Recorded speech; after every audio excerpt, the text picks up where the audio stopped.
আমাদের দেশে একটা হয়ে গেছে ফার্স্ট ক্লাস ফার্স্ট মানেই বিশ্ববিদ্যালয়ে নিয়োগ হবে। আমরা একটা কথা কেন বলি না যে একটা ডিপার্টমেন্টে ফার্স্ট ক্লাস ফার্স্ট হওয়া টিচার হওয়ার একমাত্র ক্রাইটেরিয়া না। বাংলাদেশের কোনো পাবলিক ইউনিভার্সিটিতে ডেমো ক্লাস নেওয়া হয় না।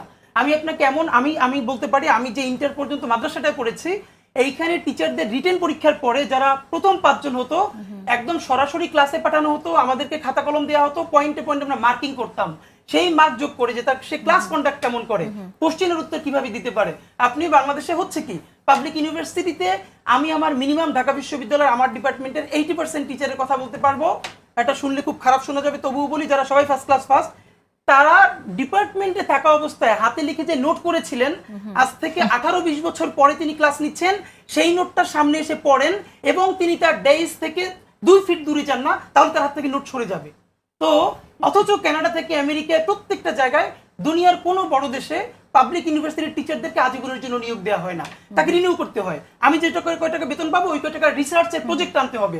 আর এখানে পাবলিক বিশ্ববিদ্যালয়ের টিচার হিসেবে ঢুকতে মানে মরার আগ পর্যন্ত আর তার কোনো চাকরি যাবে না, এখান থেকে বের হতে হবে। আর এবং তাদের বিরুদ্ধে কখনো কিছু বলা যাবে না। এবং এটা আপনাকে বলি, মানে যেমন আমার ইউনিভার্সিটিতে আমি একটা শোতে বলেছিও, ফার্স্ট ইয়ারে একটা ছেলেকে তার টিচার শুধু শব্দের উচ্চারণ নিয়ে আমাকে সে একটা শব্দ জিজ্ঞেস করেছে, আমি নিশ্চিতভাবে সঠিক উচ্চারণ বলেছি, কিন্তু তার পছন্দ হয় নাই। এরপরে আমার পকেটে অক্সফোর্ড ডিকশনারি ছিল আমার ব্যাগে, আমি বের করে তাকে কেন দেখালাম ফনেটিক ডিসক্রিপশনে কি লেখা আছে। সে এমন চাতা আমাকে চেতলো, 250 স্টুডেন্ট আমাকে সবার সামনে থেকে পিছনে বসাই দিল, তারপর বললো এই মোল্লা মুন্সি যেন আমি আর কোনোদিন সামনে দেখি না, এবং বললো I will hell your life. আচ্ছা, আমরা